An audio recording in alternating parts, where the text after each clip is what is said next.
Hogstye.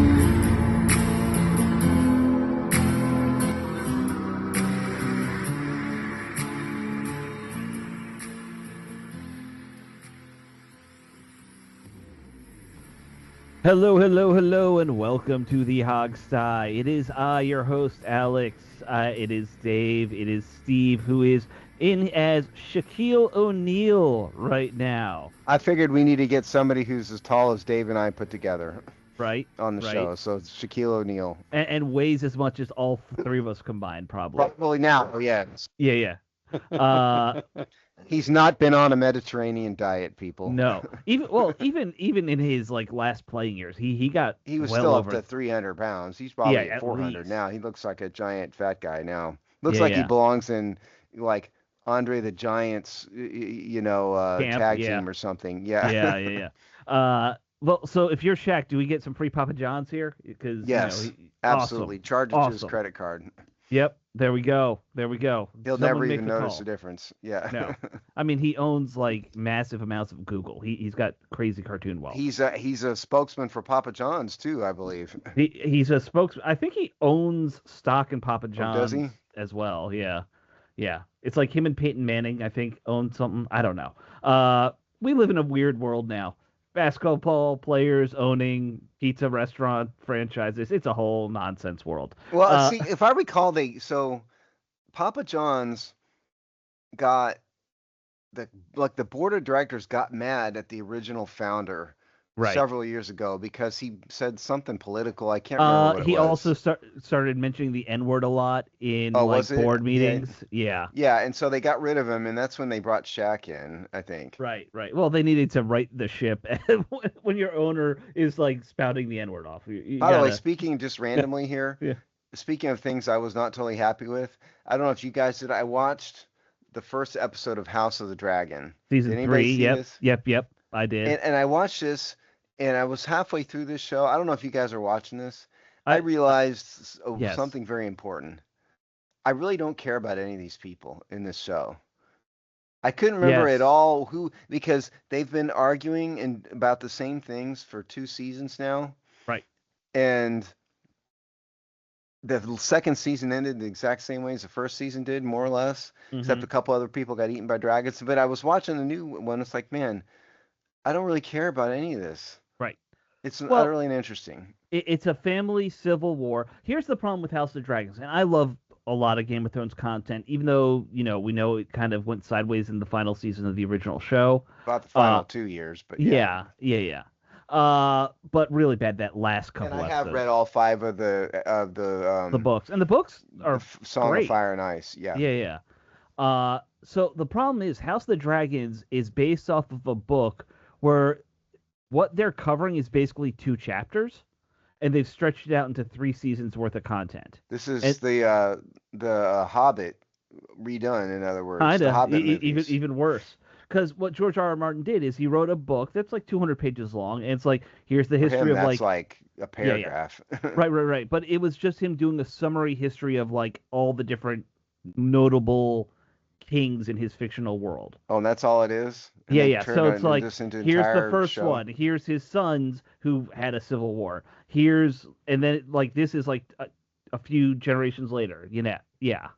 And instead of maybe doing, hey, here's one season of like when Westeros starts and you know following that book a little bit more and skipping forward every season, they've dragged this out too much. That And makes sense now. And I think there's some other show that's about to start too. I think that's in that universe. I well, they believe. just finished Night of the Seven Kingdoms. That one's actually really good. Is that on HBO too? Yeah, it's on HBO. It's eight I didn't episodes. even know it was out there. It's about a low end knight who wants to become a bigger knight. It's And actually that's a really actually good show. better. Like, Yes, it's during that period of time when there's no dragons, so it's basically just a uh, medieval show. I House of think it's Dragons with no dragons. yes, it's funnier. There's a lot more humor in it, so I think you might actually enjoy that if you just want a little change of pace. I'll say I'm going that. to take a stab at this, Dave, and assume you're not a Game of Thrones fan, considering you No, said not I one word. Well, you guys are kind of banter back and forth while I'm trying to figure out what I want to do here for what we talked about prior to the Hey, show. For don't our spoil the next topic. surprise. But Next no, I topic, know, yeah. that's why I said before the show what we talked about. That's all. But Yep. no, Game of Thrones. I was one of the ones that was just the Game of Thrones itself. I was late into it, and I like the first 5 seasons. I like binge watched, Hmm. and I pissed off a couple guys at work because like I had to endure Joffrey all these episodes for these Right. years, and you get right up to the point to the most satisfying part where he dies and all that stuff, Right. right? So and then, but the last season was very. I mean, I thought it It was was terrible. It was okay. absolutely horrible in my view. It was okay because there were still some good scenes, some good moments in there. I still had to give it okay, but it was very, very disappointing in how they ended it. Right. But when Yeah, I I give the watched it, last season F minus if you wanted me to yeah, grade it. I'm more of a D I, plus I on would it. go But I would go so far as to say it was the worst final season of any major show in television history that I've seen. You could make an argument that it's on that list for sure. well, I've heard actually, like I Lost and some other shows were terrible, but I haven't seen them. I I think you have to put it in a different category because when you look at like how now I didn't watch Sopranos, but a lot of people said it was great from beginning to end. Breaking Bad, great from beginning to end. The Hmm. Well, end for was the a little for, bit janky at For Breaking Bad, I Sopranos. thought. I didn't. Well, I would have never. I saw the last season of Sopranos, and that was it. So I'm not really a right. Sopranos guy. mm, Yeah, so I mean, so for all these series that had great multiple seasons, one after the other, and they ended either really well or exceptional. Game of Thrones was that one rare series where the first 7 seasons were really good, and the way it dropped off, man, it was Well, there's a just reason for it, Dave. I don't know if you're aware of this, but the well, yeah, author because George R. R. Martin yeah, hasn't written right. the They never had books. the yeah. yeah, And he he probably never never had the will. ending for it. He's never going to Right. finish it. Is what It's they're been saying. he's been saying for like 15 years he's about ready to publish the book. He says it every year Right, practically. but Yeah. that's book 6 of 8. He's got 2 more Or after 6 or that. 7 maybe I thought. But yeah, it's not he's never going to Yeah. finish the series. No, he's never going to. But But as far as House of the Dragon, I watched the first season. It was pretty good. I only Mhm. got through the first couple episodes of season 2, and then Season 2 drags It way too really much. did. And yeah, this one is Dragon again in one Well, Yeah. episode. that battle scene, the second half of this one is a good I couldn't even naval remember fight. who's fighting who. It's like what? I don't even know who these people That are. is the one problem. Yeah. It's a little like hard to keep track of who's who. And why do Um, I care?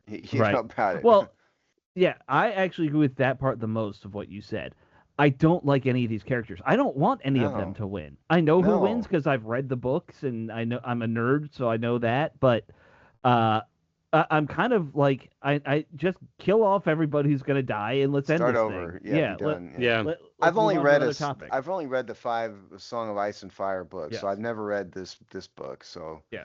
So Dunkin' Egg though you should check out, which is the other name for A Knight of the Seven Kingdoms. okay. Because it's about a young knight who befriends a little boy, and it's kind of it's not family friendly because there's plenty of nudity, like Which is any common to Game of Thrones, right? yeah. But it's just a very different kind of vibe for a Game of Oh. Thrones story. Welcome to the Hog Side, ladies and gentlemen, where we talk about Redskins football. If you want a palate cleanser, I will hype up Disclosure Day. I saw that, the Spielberg film. I heard it was terrible, but It's Yeah, I did too. I heard it was terrible as well. it reminds me of old Spielberg, like Close Encounter of Spielberg more. Which is my wheelhouse. I want sci-fi, weird Spielberg, no stars. It's not. I wouldn't even put in his top 10, but it's a good palate cleanser of a I watched movie. a review that suggested Spielberg needs to quit making movies as a result of this movie you're talking about, Disclosure Day. I would Like it's disagree that with that. terrible. No, it's not that terrible. It Oh no. yeah. It's not his best.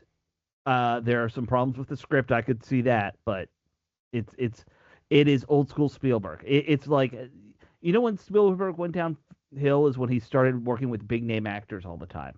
Sorry, Tom Hanks and Tom Cruise. You ruined Steven Spielberg. All right. Let us change topics.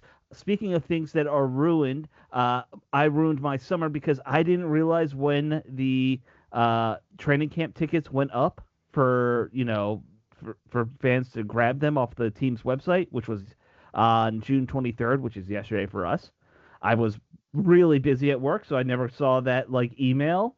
So I looked this morning, and all the training camp dates were Well, sold never out. fear, Alex, Well, because we will try to get credentialed again this year. We'll see. Yes, we'll well, I see. was able. Well, actually, I shouldn't say I. My wife secured tickets for the August 19th when they go to the Oh, Andrews, nice. right? Yeah, Is that at Andrews, that one? I believe so. I gotta look at. Okay. I can look at the details. That's usually where they have it all the time. For Well, the they've it's had just for the one military veterans one. one there, yeah, pretty much constantly. I feel like there was a brief period that they stopped doing that. I don't remember when, but maybe they just didn't hype it at all. They kind of kept it low key. I think they've done it almost every year. Have they? Yeah. Yeah. Okay. I think they just didn't advertise it maybe then for And they a don't have a while. ton of cameras around and all that either. Yeah, So yeah, yeah. Well, it's on a military base, of it course doesn't not. matter. I mean, the military PR staff could manage that, but they just seem to not do that. So Yeah.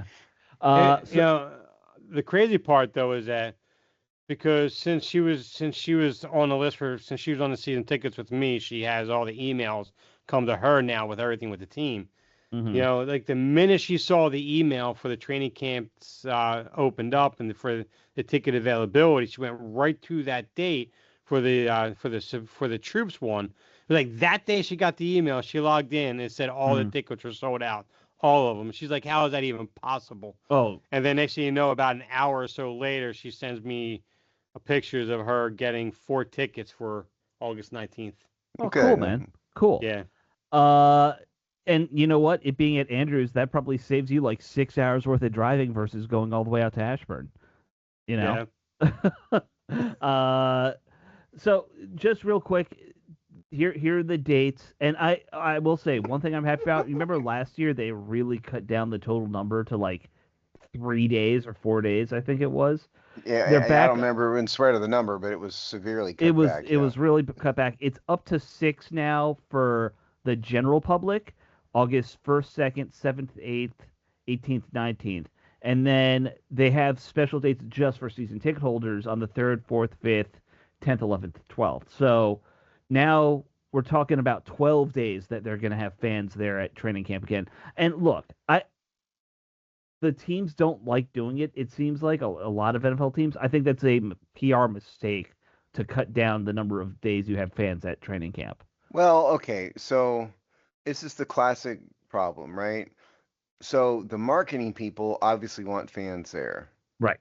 because it helps the team, marketing wise and all that. Right. That's obvious. Simultaneously, the football crowd doesn't want any of this stuff because it's better if nobody's there. I mean, I saw Sure. this type of thing when I was representing on a daily basis, a football team. It was the same type of stuff, and we Mm-hmm. do these marketing deals, and when they would, these companies would say stuff like, we want, 4 players, Right. this many times a month or a week or whatever. And there was a big argument about what players, do we get, and we call them premium players and non-premium play, and like the players themselves want nothing to do with any of this stuff. The coaches don't want them to do it, but like, me on the business side, the marketing people said we got to have it, and this is not any different than this. And so the football staff would rather not have anybody around. The marketing people know you got to let the fans in because it's a tradition, and you got to build up, Right. excitement for the year and all that. And, So and it's it's entertainment. That and you're this and yeah. this administration, to your point, Alex, has done a lot less than like Snyder and company. Every damn day there was, It was basically open two to the public solid every single day. weeks. Yeah. Yeah. Yeah. Yeah. Especially when they were down in Richmond, I do think it was I would literally think it was every open day. every day. Yeah, Yeah. and remember Richmond, because we had the lady Right. from the Richmond, Yeah. the Yeah. city of Richmond on there, and they were making a really big deal out of it. Right. Right. They were trying to use it for tourism, which was a smart move by their part. Like that, at least in theory, in I in mean, execution, it failed. the But dumb part that the city of Richmond did was trusting Dan Snyder to do well, something yes, right. That was the right, fundamental problem. right. But I do remember, man. I'll never forget that first year we got down there with RG3. his rookie season, it was a madhouse. That was at least 15,000 people, I feel like, who are at those training camps every day. Just absolutely I nuts. never went, even when I lived in DC. I never Yeah. once went Yeah. to any of them. It's a fun thing to go do. You don't learn nearly as much as you'd like to think you'd learn as a fan. Like how much are you going to learn from watching guys, run cone drills, right? Well, Like in the okay, end. so well, yeah, but also, I mean, we have a whole show. We write about the team. We study the Right. film far more than regular fans, and nobody who does what we do knows even half of what these teams know. So you can look at this and as an Right. average fan and not know what the heck you're looking at. Right. It's hard for us to do it, and we don't claim to be professionals, but we do this as a side gig here, and we Sure. spend a lot of time on it. And even for us, it would be difficult, to make it out from, 100 feet away in a crowd and stuff. From the And 7-on-7s, you can gleam a little, but most of these training camps are just those one-on-one position drills and workouts. And I'm just talking about your average fan. Yeah. I mean, they're not going to know be able to Right. get anything out of this. Right. But it is fun to go to. And again, Sure. I definitely take the pro marketing, pro PR perspective of letting fans into camp. All people want is access to their sports teams. That's Well, that's basically it. They want to see their favorite Yeah. players, and they want Right. to Yeah. be able to say, "We were at the facility," and right. I mean, Yeah. and I thought it was the team I represented. I mean, they let me take a tour of the football area and everything, and I'm not even a fan of the team, and I thought that was a super cool thing to do. Right. Right. It is cool.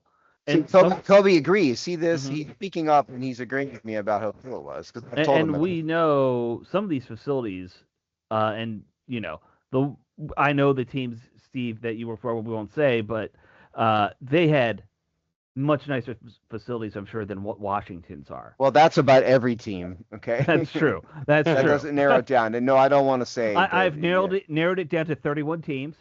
I'm sorry. I wonder, maybe the Raiders had a worse facility.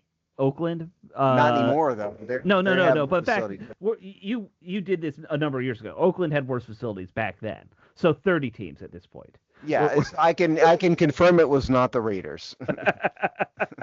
Well, did you walk knee deep in sewage through a locker room? I did not. That was their MO. I did not. Yeah. Regardless, I think some teams will always take a team-oriented approach, and some will take this PR approach. And both have had success in the past. We've seen, Well, I mean, that. the master at this is Jerry Jones. Sure. He's the master at all marketing. I mean, Washington fans all hate Dallas and everything. I get Mhm. it, but that dude is a master class in how to market.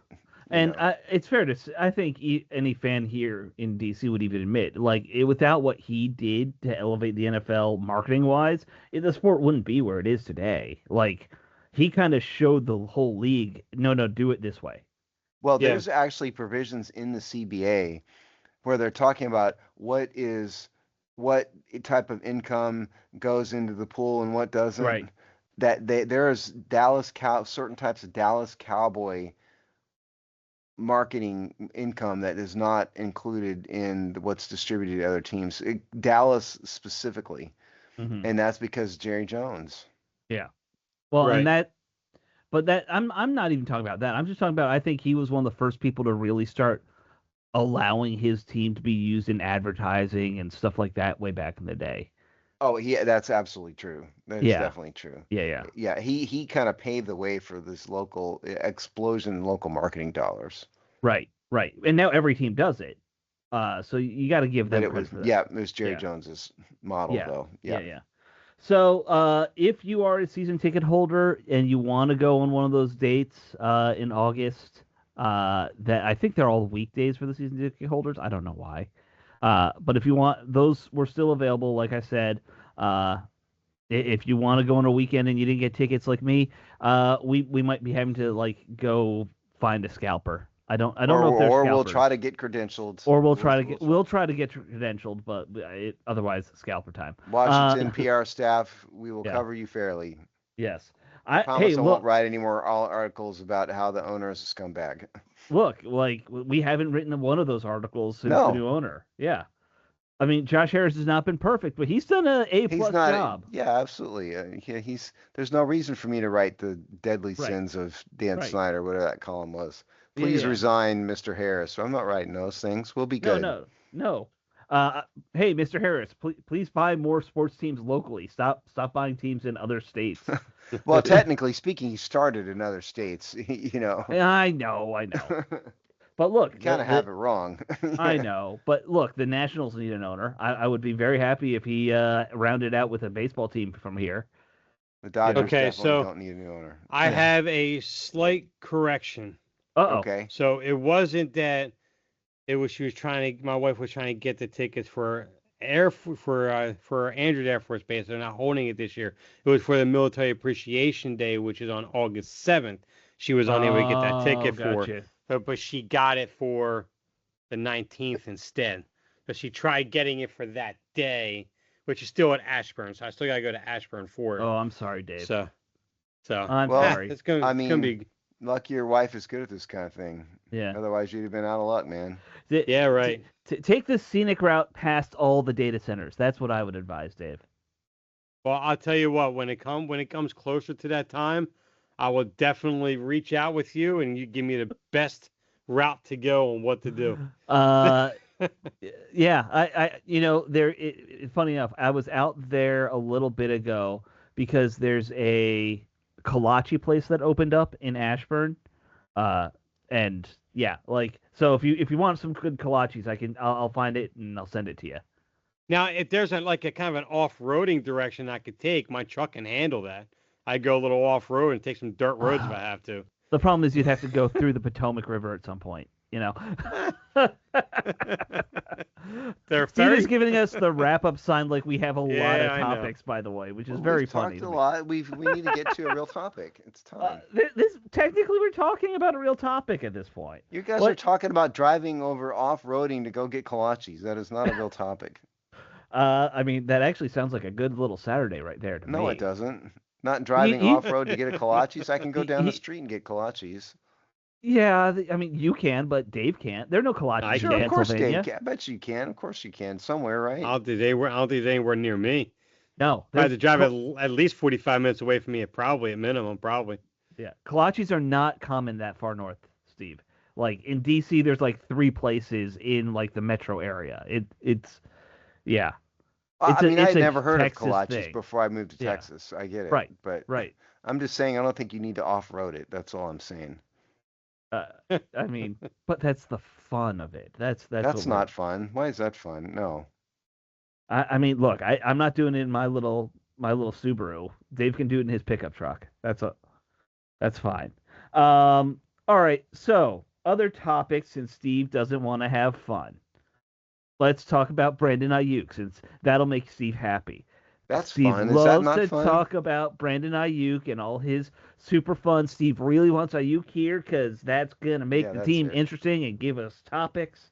We all know that. That's what it's really about. It's not about the team winning. It's about we need some crazy on this team. All we actually care about is to have some fun stuff to talk about. Somebody going nuts. Right. And, of course, it's been a week, which means Brandon Ayuk has made 18,000 more posts on social media. More videos. He still hasn't gone crazier, I think, than that one where he was in his underwear, totally or the one that he was, speaking gibberish. His last ones. By the immortal words of the Blues Brothers. I'm sorry, I don't speak jive. Yeah. No, that's Airplane, isn't it? Oh, was it? I'm so that's Airplane. right. And that was that's also Airplane. I'm quoting myself in the last. Never mind. Forget we said that.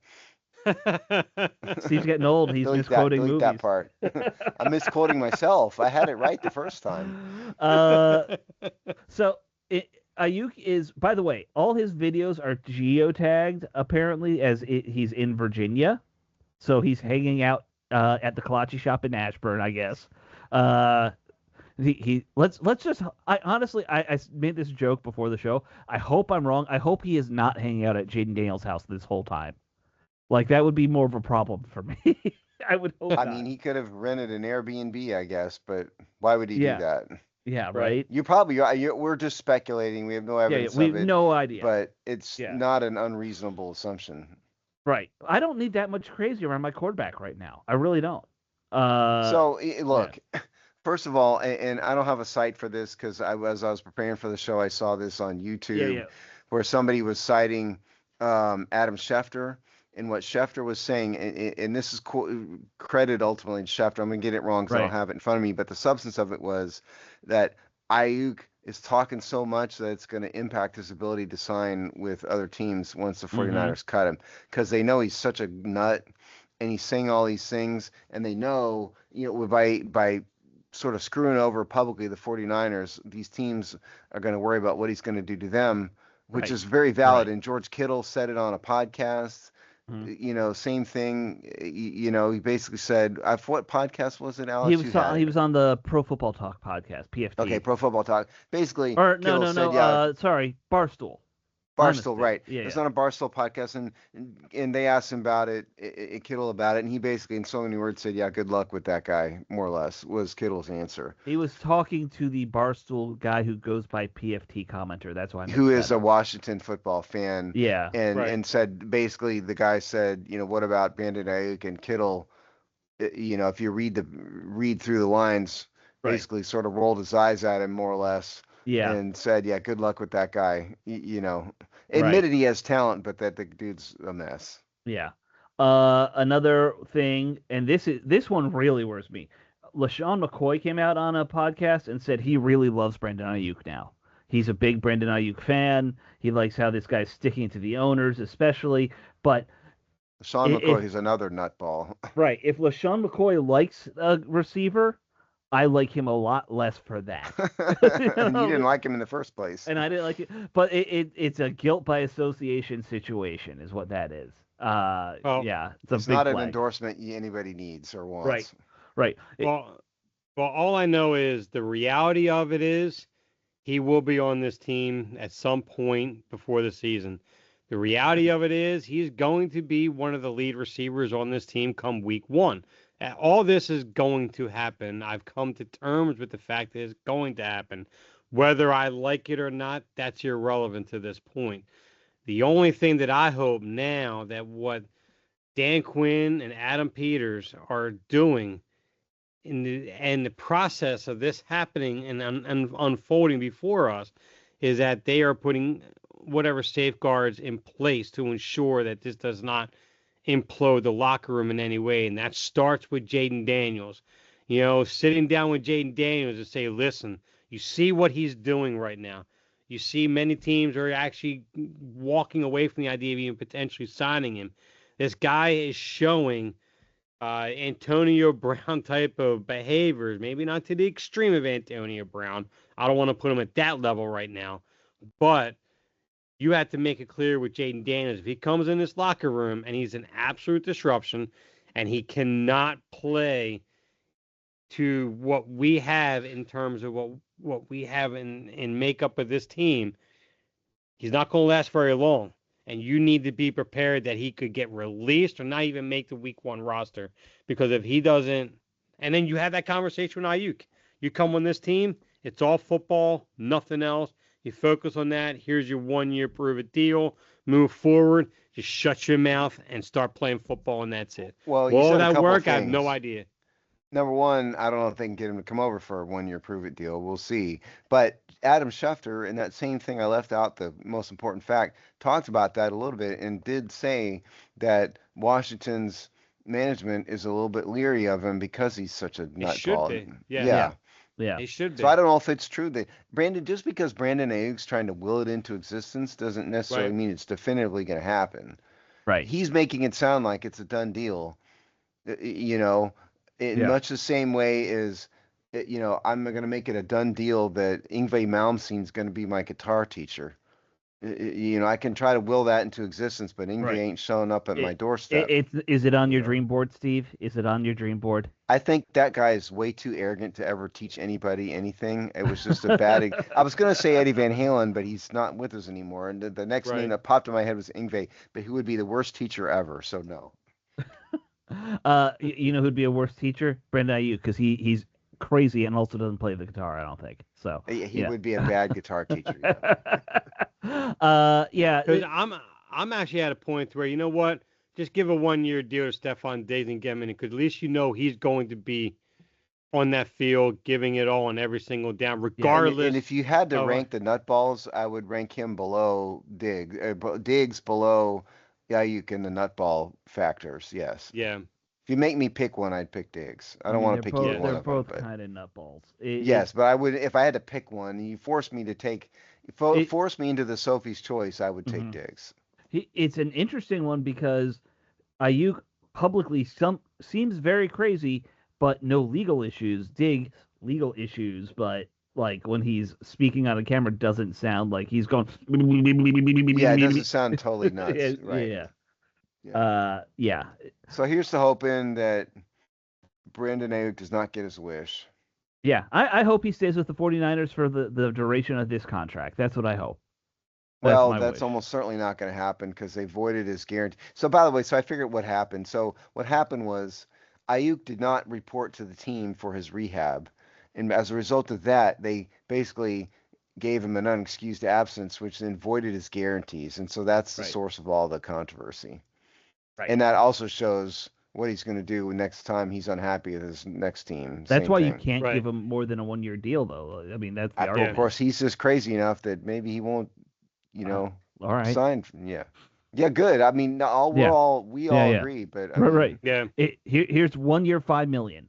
Take it or leave it. That would be my approach to it. I think we Because get another video from Ayuk if that was the deal. So, okay, okay, yeah, doesn't go harm me away. if you're not on my team. No, All right, because it is a quiet part of the season. Really, there were OTAs and stuff like that. I don't think the team had anything this week though.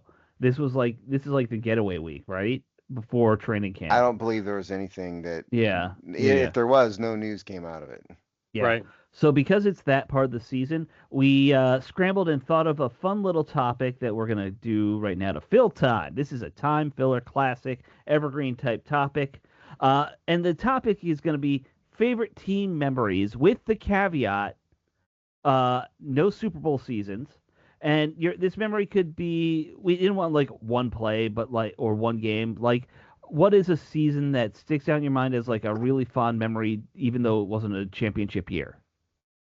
Because if we said championship years, each of us will pick a year that the team won the Super Bowl, and that's that. Like Right. it's not Yeah. very challenging. So that caveat is going to make it fun. Um, Now, I'm happy to go first.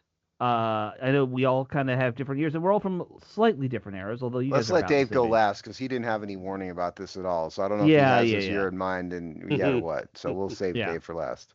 All right, so I'm going to go first, and I'm going to go with a bit of a later wild card year. And for me, the return of Joe Gibbs season. Oh, are you That kidding me? what was that yours? Yes. Continue. It's Oh, okay. man.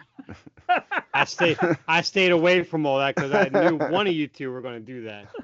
Go ahead, Alex. All right, We'll all see right, what all your right. view of it is. Just keep going. So, look, I was a little kid during the Joe Gibbs years. I'm 10 years younger than you guys, ish, a decade ish younger than both of you.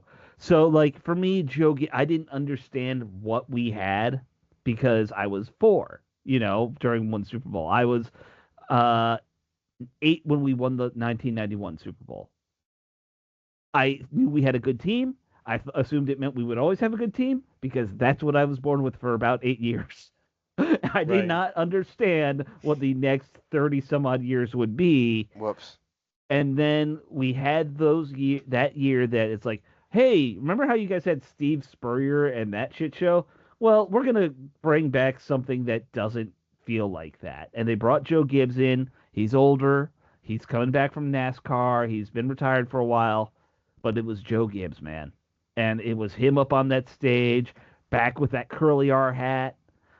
and everything felt like, oh, we could be taken seriously again. And Yeah, that was so such a great moment. I was going to specifically identify the 2005 season, which Right. was Gibbs' second year, because that was the year that they got the divisional round of the playoffs. Okay. That was sort of the classic year. Sean Taylor was there. Right. His first year they went 6-10. It Santana wasn't Moss great. was Yeah. there. Clinton Portis was there. It was all those players. And so that, but since you kind of mentioned it, I mean, I think the other one for me was when North Turner's team in '99 Oh, that was a fun got to the team. divisional round and they lost because of missed field goal at the end Hmm. of the game that would have sent them into the NFC Championship game if that had Yeah. happened. That'd be though. And my other great memory, I can't remember what year this was, when I was very, very, very little. I've told this story before. My favorite player was Chris Handberger. Sure. Because I had a candle that was a number 55 Redskins candle. I didn't even know who he was, but I just knew he was number 55. Right. I knew I had number 55, and that was in the late 1970s, but I don't know what year it was. So Right. those memories. So I don't know, Dave, if you have something different than all of those. Well, Even if you don't, just Uh, tell us anyway. no, I actually very much do. So because this one touches a little bit back here at home, and I'm going into the 1990 season mm, and the wonderful body bag game that we had where you had right. you Mitchell completing 3 of 6 passes, and I think it Hmm. was a total of like 9 total injuries in that game. Yeah. Uh, so it was warranted to be back. And that was a year that the Eagles, they had that super defense. Reggie White, Jerome Brown, Right. Seth Joyner. I mean, it was just a defense you couldn't run on, you couldn't pass on, you could do nothing against that defense. So of course, me being native Philadelphian, of course I didn't live that game down. And being as young as I was in high school and everything, so of course I got not just from actually no, I wasn't quite in high school. No, I was in high school. I was a freshman year in high school actually. So I was. So I got all my razzing from there. Everything from my brothers, from my neighborhood, Hmm. everything all around. And the Redskin era is over. You guys are done. Yada yada yada. So then Of fast course, forward, they were wrong. they were very, very wrong because then came the wild card round. So we had, and that came at Veteran Stadium, which is a beautiful thing. Hmm. So the Eagles went up 3-0 the first quarter, defensive battle. It was actually defensive back and forth. And it wasn't that body bag game all over again. And next thing you know, after the first quarter, Washington goes up 20-3 between the second and third quarter. Recap. I'm looking at the game recap now, and when you go into the actual player stats, if I recall correctly, you see Rippin had a rating of a 78. Well, back then the rating was actually really good, but you had Randall Cunningham who had 0 touchdowns, 1 interception, Hmm. sacked 5 times. That was an offense that was and he was. I think that was the year, if I'm not mistaken, where he was in a Sports Illustrated for the Ultimate Weapon. I want to Mm. say that was the season he was on that too as well. Even though he had like Keith Byers and Keith Jackson as his best offensive weapons on that team. So, but no, of course, after that wild card game, it was beautiful because I had my time to shine. I had my time to point my fingers back at my brothers, a point to go into high school and going to school and walking up and down the hall with. And that was when I had my Redskin starter jacket at that time, so I wore that to Nice. school and everything. Man, it was beautiful. It was The such a the old great period of time. school windbreaker style starter jacket that went swish swish every time you took a step. Yes, and the reason why my parents got me that is because it was, I think, like a few years prior to that. Because I was a quasi Eagle fan, but mostly a Redskins fan. But I finally decided, you know what? And the few little Eagle things they tried to give me, I put it all into a trash bag and I handed it to my parents. I'm like, Mhm. This belongs outside in the trash. I'm done with it. I don't need you to give me that. And they got me a Redskin starter jacket for Christmas, and it ate my brothers up. They couldn't stand it that I opened up a Christmas gift and there was a Redskin starter jacket. It was beautiful. Um, I'm gonna give one more that's not necessarily a good memory, but it was one that sticks out in my head probably most. And that was the day the game after Sean Taylor died. Oh yeah. Yes, Which Very after good that looking point. was at yeah. Sean Taylor died on November The 27th, 2007, mhm. and so I believe that game was the Buffalo Against the Bills It Bills. was the on Yes. Bills, the December missing man 2nd. formation. Yeah. That is what I Yep. remember most, the very first play of the game Was Yeah. a after run. the kickoff. The Washington had 10 men on the field in honor of the Bills or Or of Taylor and didn't right. tell the Yeah. Bills about it. And the Bills tried to run a real play. And I remember, they ran right at the gap Yeah. in the coverage, but something happened. I wish I could, I have to go back and watch it. Something happened on that play that was sort of like Sean is looking down from above because that Well, guy could have scored a touchdown and yeah, didn't. yeah, they did. It wasn't like they scored or anything. Yes. No, but it was Yeah. could have been a really long Yeah. play and it Yeah, I wasn't. think it was like a But I 15, just 20 yard run remember or something. I the have to the pull it up. um the sadness in the stadium. I was watching it from afar. I wasn't there. Hmm. The video ahead of time, the way the players acted, I don't and think Greg that Williams even told Joe Gibbs he was doing it, if I remember I don't correctly. think so. I think you're right. And although that's a horrible memory, I think of any one single moment in certainly in the past 25 years that sticks Right. out with me the most. Just not in a good the question we were talking about was good memories, but I just had to bring that one up. By the way, I pulled up. Yes, you were right that Washington did have 9 injuries in that game, the body bag Yeah. game. Yeah. However, they only ever listed 6 as official injuries, which is interesting. I didn't know that. It's Jeff Rutledge and Sam Humphries as quarterbacks. Was Rippon already hurt? I mean, I don't remember. Like he was on the team, but Well, what? I don't know. I don't remember. Rippon started 10 games that year. I think he start. It was either he started the year injured or he was ineffective maybe early on. Okay, I can't remember the early on part, but he played the back half of that year and he gotcha. played real well. And then that's where we had the Super Bowl year the following year after that. Right, right. So it's those So guys. But well, it's just because we all know that Brian Mitchell had to go in and play quarterback. I was like, wait, but Mark Rippon was on the team. They went to Mitchell instead? That's odd. But anyway, so Joe Howard, Gerald Riggs, Walter Stanley, the kick returner, and then our old pal Greg Minuski, who later, of course, was coaching here in Washington. They all got hurt in that body bag game, man. That's yeah, crazy. The number of guys who got hurt in that game. Um, yeah, it is fun. I think it's interesting. All those memories definitely still tied to the Joe Gibbs era, uh, or Joe Gibbs 2 era, I guess. Um, they really didn't have much. Although no, you did mention, Steve, that Norv Turner '99 team. Yeah, That was a fun team, man. it That that really was. was. was. Yeah. I'll give you one other memory that I remember. That's a non-Redskins memory. The other Sean Taylor memory I remember Mm-hmm. was the Ravens um first game back. Ray Lewis and I want to say Ed Reed and maybe Willis McGahee, maybe, Mm-hmm. were all from Miami and they were all friends of Taylor. And I remember there was a video of right before the game how the three of them were kind of hyping each other up. And today's about Sean.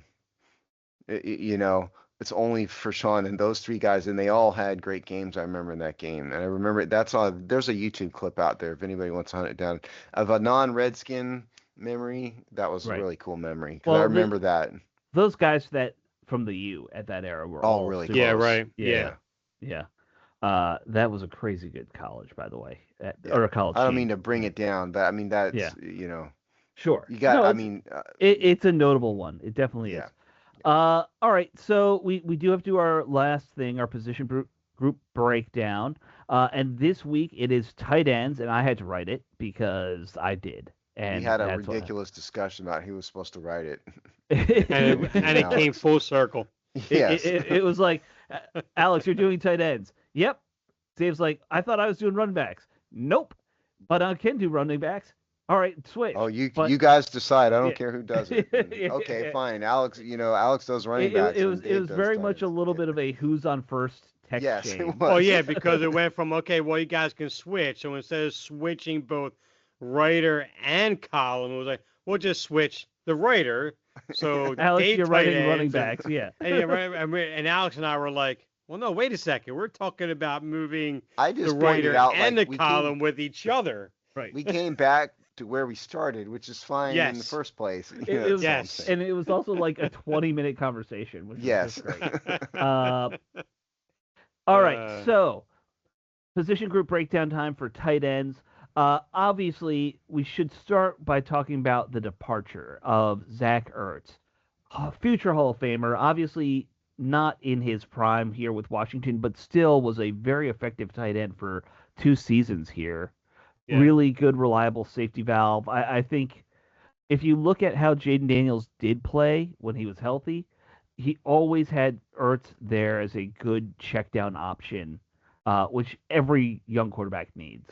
Is So, that good, reliable the check guys down. in our comments section today, in response to Alex's column, were debating this, and some of them said, "Yeah, Ertz is easily replaceable." Disagreed with your assertion, Alex, that he wasn't easily replaceable.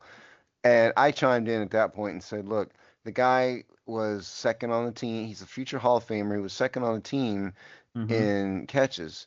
It's not. Is he in his prime? No. But was he completely easily replaced? That's not."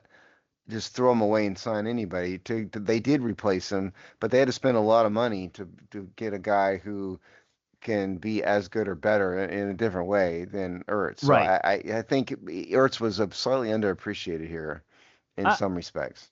In some respects, and look, he one thing I looked at when I did this column was snap count stuff. He definitely had a drop off in his play in terms of total number of snaps and stuff. He was only out there for about half the offensive plays last year, which meant Snot was getting out there more. It meant that Bates was out there a lot more. But I think Ertz was a reliable target last year, and obviously Daniels was hurt, so that probably plays into some Well, of he that was stuff clearly too. reliable target. I mean, the Yeah. question is, he's old and slow, and he's not going Right. to get any yards after catch. He's Right. going to catch everything. That was kind of the point. To Yeah, me, absolutely, in my view. absolutely. The other guy. For as reliable of a target as he was, I think the biggest thing he brought his first season year is that I mean, you obviously had Terry McLaurin as a leader of the locker room, but when you look at that skill position around Jaden Daniels, his rookie year, I mean, you had Terry McLaurin, and then you had a bunch of Jags after that on the most part, or young players they drafted a year or two prior to that.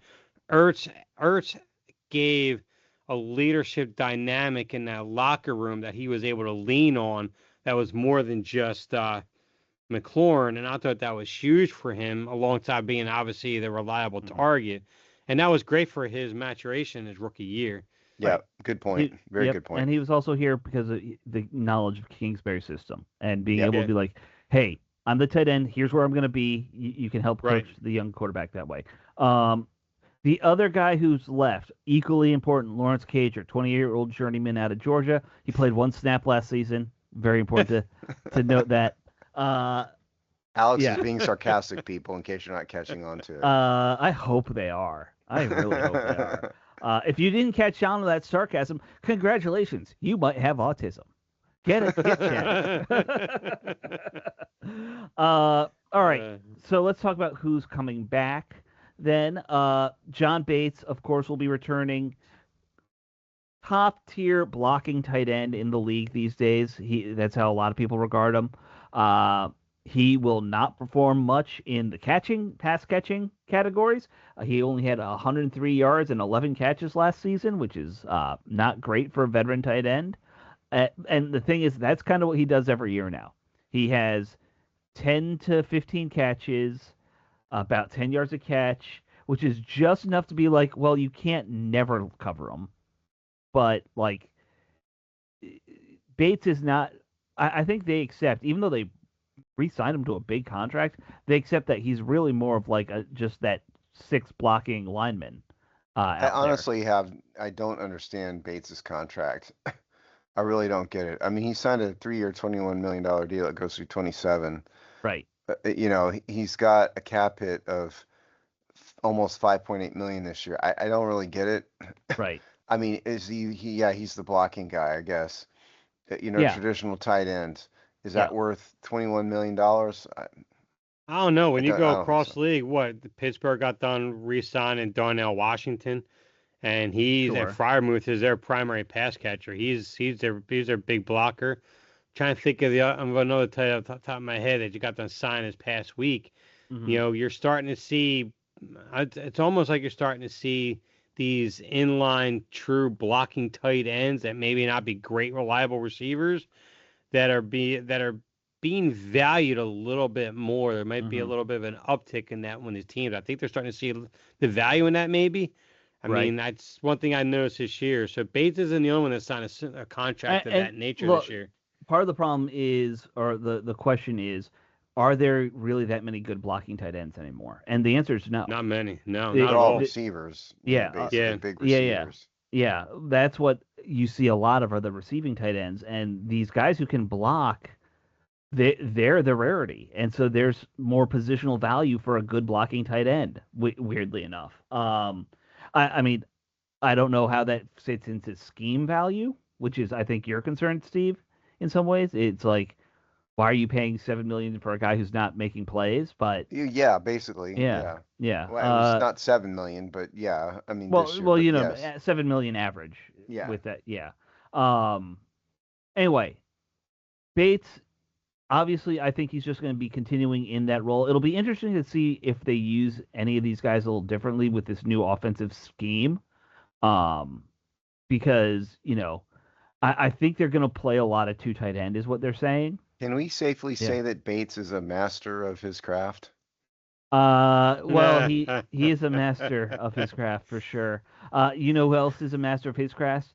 Craft is our beloved Colson Yankoff, the Olson special teams Yankov is a ace. master of his craft as well. Yeah. Right, right. He played the fifth most snaps on special teams, 246 snaps last year. He really only comes in on offense when everyone else is tired and they just need to have somebody out there. He only played 100 snaps on offense.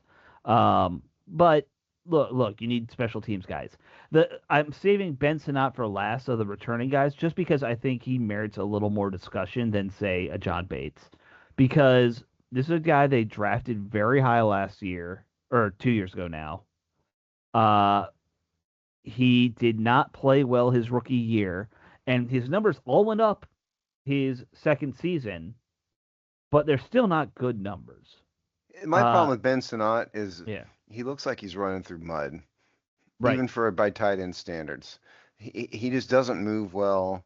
I think he's average. I think he's basically a draft bust in terms of a second round pick. Is he going to hurt the team? No. Is he great? No. I don't. There's a reason they brought Chigo Conquo in, okay, which you haven't got Absolutely. to Yeah. yet, but there's a No, reason for that. I was doing this in kind of Yeah, I know, that but we'll order. get to him. But I Yep, mean, yep. if Ben Sinnott lived up to his draft status, they wouldn't have brought Chigo Conquo in it. Yeah, So I think Ben Sinnott because I know I talked about him on the year he was drafted. I think they envision where Adam Peters envisioned some aspects of George Kittle's game in him. When he came out of the draft, I mean, it was a lot of measurables. I don't hmm say he was right there with George Kittle, but he was pretty close. So I think he kind of envisioned that player in that, and whether you want to say bringing Zach Ertz stunted that growth or not, it doesn't matter because if he had that potential, like I thought he had, you guys right. know that. If he had that potential and he showed it, he would have taken touches away from Zach Ertz, but he was unable to do that. Right. Yes, that's Absolutely. exactly right. Absolutely. So here's I did pull up Ben Sinnott's combine numbers just because you were kind of mentioning that. Nothing crazy. A 4.68 40, 40-inch vertical, 10-foot 6-inch broad jump. Like those are good numbers for a tight end. Yeah, I'm Yeah. just saying on the field, he doesn't look like he's running a 4.640. He Right. looks Right. like he's running a 5.640. Right. You Well, know. Yeah, and he here like He lacks that football speed. Yeah. Right. So what I will say are positives about him. One, his numbers did improve, like I said, and the big one to improve the most, in my opinion, his yards per catch doubled. It went from 5.6 yards to just over 10 yards per catch, which is that's what you want. You want 10 yards per catch. Um, I think they kind of figured out his role a lot better this last season, though. He's not going to be a vertical downfield pass catcher. But what he can do is he played some really good roles as like an H-back fullback type last season. Look, before you And guys yeah, get too excited about his yards per catch doubling and all that, I would like to point out that we're not talking about statistically relevant numbers, okay? sure, I they're mean, not this great man numbers. had no, there's a concept called statistical relevancy, okay? And like math nerds like me will know that what that means in statistics is if you have too small of a sample size, the data isn't reliable, okay? And for Ben Sinnott, we're talking about 2024, 5 targets, 5 receptions, 28 yards. In Right. 2025, 13 targets, 11 receptions for 114 yards. And so, yeah, the yards per reception went from 5.6 to 10.4, but we're talking about a total of 18 targets in 2 years. Right. And so that is not statistically relevant at all, okay? 20 is sort of the baseline number for statistical relevancy.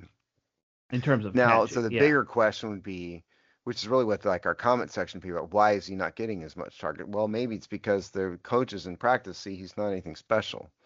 So Right. he's gonna have to prove him wrong. So I don't think we don't make too big a deal out of his yards per catch going up because it doesn't matter.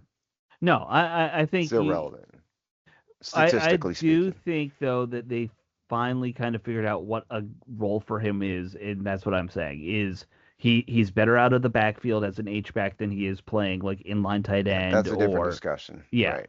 Yeah, or being one of these split off tight ends that are all the rage. He's not those guys. He's a bigger body, kind of put him in those situations where he can kind of leak and get open. Um, all right, so let's talk about the new kid in town. That's the big one. The big signing for the offense was Chico Conquo. Uh, this guy, it look, we were saying earlier, you said it, Steve. If you were, he might not replace Ertz in terms of style, but he can probably replace him in production. Yes. Uh, Okonkwo is a more of a vertical threat as a tight end. He's a yards after catch guy. He makes plays with the ball in his hands, whereas Ertz was really a possession guy uh, at this point in his career. Those last 2 years, he caught the ball and fell down. Maybe he got a yard. That was that. Ertz got to a point. Remember that one pass in the end zone where he's just like, "Oh nope, I can't jump anymore." Like he had that moment where he's like, "Yeah, my knees are not doing this." Um, Okonkwo's gonna make those plays still. Well, Um, Okonkwo's only 6'3". You know, he's a stereotypical sort of receiving tight end, right. a Yeah. He's a little. modern He's receiving tight smaller end. than Ertz was for sure. Yes. But here's what's wild about him: his consistency as far as yards go in the first 4 years of his career. It's you could measure a table with it. It's basically 50 catches, 500 yards every year, more or less. I think his rookie year he had 450 yards because he didn't play every game. But otherwise it's like a clock. That's what he was doing every year. And this is with the Titans who have garbage for quarterbacks. If Marcus Mariota had played with him for 3 years, that would have been his best quarterback for 3 years. Like Well, that's Fair how. the enough. one thing I remember reading some what Titan beat reporters would throw out there when that happened is the one common theme is he was criminally underutilized. He Yeah, was not he was forced to do things that he was not, I don't want to say he's not capable of, but he's uncomfortable doing, which is blocking. I mean, the Titans tried to keep him instead of using him on mismatches, going push hmm him, motion him out to the slot, or or it's just he wasn't being used as a traditional, well, today's game, traditional pass catching tight end wise. And when he was utilized like that, he would come up with a game with like 10 targets, 8 receptions, like a touchdown and 89 yards type of thing, you know? And it's like, so, but in the offense he's coming into now under Blah, which is going to resemble Ben Johnson, he's going to get those opportunities. So I'm pretty intrigued on what he's going to provide for us. Yeah, yeah. I think if his consistency that he's had, and I'll just say this, 54 catches, 528 yards, 52 catches, 479 yards, 56 catches, 560 yards. That's what he got playing with outside of Ryan Tannehill, who was there his rookie year. It was Dobbs, Will Levis, Willis, and who's the guy that had Ward last year. Like those Yeah. are not good quarterbacks. If that's his floor with bad quarterback play, I think we can safely hope that he's going to hit bigger numbers. Yeah. Like when he did have Tannehill his rookie year, he had higher yards per catch averages. He had like all his numbers, like some of those analytical numbers that Steve you were talking about with statistical relevance. Those were higher, you know. Like so, we could hope that maybe that goes up, playing with a Jaden Daniels or even a Yep. Marcus Mariota when Daniels is hurt. The only thing that will be interesting is how he's using the red zone because he wasn't a big red zone target with Tennessee. So I'm wondering about that. We will see. Yeah, we'll see. Lastly, the team Weird. did bring in another free agent, Anthony Fisker, who's just a career journeyman. He's been on a bunch of different teams the last few years. One point he was a decent third tight end, but got hurt or something. I'm not really sure what happened. He just kind of fell off. He's 31, just trying to make a squad. And then they signed a rookie free agent, Quentin Moore, out of Washington. So though that kind of wraps it up. I think it's pretty obvious how this depth chart's going to look if they keep Chinko, Okonkwo, and a bunch of other guys. Yes. Yeah, exactly. Yeah, it'll just the only real question is how often they'll go two tight ends. All right, guys, that actually got us over an hour. So we are wrapping this show up, and we will see you all next week. And Steve looks like he has to go take the dog out. I do. Yeah. All right, guys. And we're at over an hour, so Yep. yeah. All right. We All right. will talk to you all next week. All right. Say it. Bye. All right. Dave, let me know if you change your mind.